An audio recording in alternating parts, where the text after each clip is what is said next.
You've probably heard the story of Icarus, right? The boy who flew a little too close to the sun. But what if the story we all know is wrong?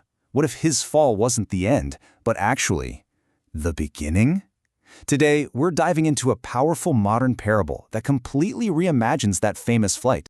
So picture it. Icarus has already fallen. He's shaped what the story calls a new sky. And the world below, man, they're holding their breath. They're expecting the roar of a new god, or maybe just defeated silence. They were ready for thunder. They were not ready for what came next. I mean, just imagine the shock.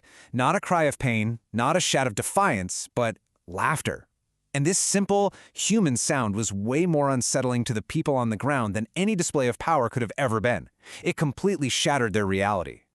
But here's the thing. This wasn't, a laugh of relief like, phew, I made it. No, it was something much, much deeper. It was what the text calls unalloyed joy, a pure, undiluted state of being. And to really get what that means, we need to look at two totally opposite ways of seeing the world. Okay, so this brings us to the core conflict of the story. On one side, you've got the people on the ground, the observers.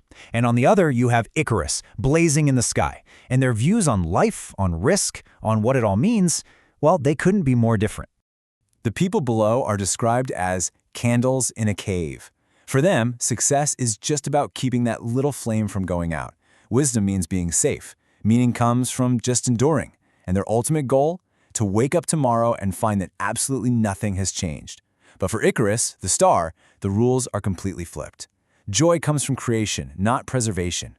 Risk isn't something you run from. It's the thing that proves you're truly alive. The goal isn't to stay the same, it's to become.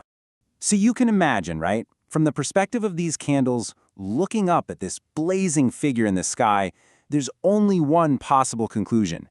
It's reckless, it's not sustainable, it's a spectacular but ultimately fatal mistake. They see a flame burning that brightly and they just know it's destined to end, and fast. But the candles in the cave made a huge mistake. They saw the fire, sure, but they fundamentally misunderstood what kind of fire it was. See, the blaze they were seeing wasn't him being destroyed. It was the light coming from a being who had already passed through the fire and survived.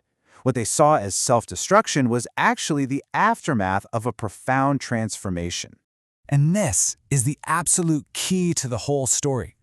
The fall wasn't a punishment. It was a deliberate choice. It was a forging, a process designed to burn away everything that was non-essential, just to reveal what was truly indestructible underneath. This quote just captures the perspective shift perfectly. Where the people below see failure and tragedy, he sees a successful experiment. Alchemy, the mythical process of turning cheap metal into gold, that's exactly how he frames his fall, as a process of spiritual and psychological refinement. The text even breaks down this whole transmutation into 4 steps. First, you have to enter the highest heat, the most intense challenge you can possibly imagine. In that fire, second, fear's disguises are stripped away. Then, third, the inherited truths, all the rules and warnings from other people, they just melt like wax. And what emerges from all that? Step 4, something pure, independent, and radiant. So the end result of all this? Everything that could be destroyed was. All the weakness, all the hesitation, all the borrowed beliefs, gone. What's left is described as dense, sovereign, and luminous. It's a core self, and it's unbreakable, because it has already passed the ultimate test. And this brings us right back to that laugh we heard at the beginning. Having been forged in the sun, Icarus now exists in a totally new state of being, and that state is the source of his unsettling joy. So what exactly is unalloyed joy? It's not happiness, it's not relief. It's a constant state, a baseline reality that you generate from within yourself. It comes from a chosen purpose that has survived the fire. It's joy that isn't mixed with any fear or any hesitation. But, and this is a big but, you can't access the state of being by playing it safe, not even close. To achieve it, Icarus had to consciously and totally reject the path of moderation and caution, what the parable calls the middle way. From his new perspective, that safe path doesn't look like wisdom at all.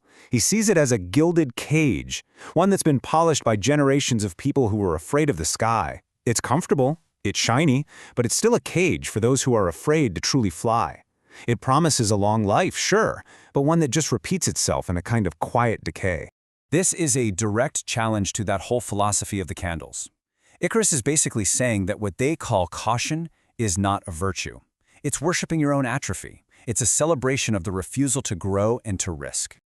And this all brings us to the final lesson of the parable. Why go through the fire? Why risk it all? The answer is the entire point of the story. See, his act wasn't just personal. By continuing to burn, by living out his transformed nature, he was teaching the world something new. He became a living demonstration of a different way to exist, revealing a fundamental truth about what it really means to be a star. This line right here addresses the judgment of the people on the ground head-on. They see the burning and they call it recklessness. But the parable suggests that that's a total misunderstanding of cause and effect. And there it is, the core thesis. For a star, burning isn't a choice. It's the expression of its very nature. To ask a star not to burn is to ask it not to be a star. For some people, this intense, radiant expression is simply what they are. I mean, just think about that for a second. Joy isn't the prize you get for surviving. Joy is the fire. It's the light you give off when you accept that the process of becoming who you truly are is worth more than the guarantee of just surviving. And that brings his story to its powerful conclusion. His motivation was never safety. He deliberately flew into the sun to destroy that very instinct. His ultimate goal was authenticity, to be in the most complete and intense way possible what he was meant to become. And so, this reimagined myth leaves us with a pretty stark question. It presents two paths, the candle or the star, the gilded cage or the refining fire. It asks us to look at our own lives and decide, what are you choosing every single day? To be safe or to be real?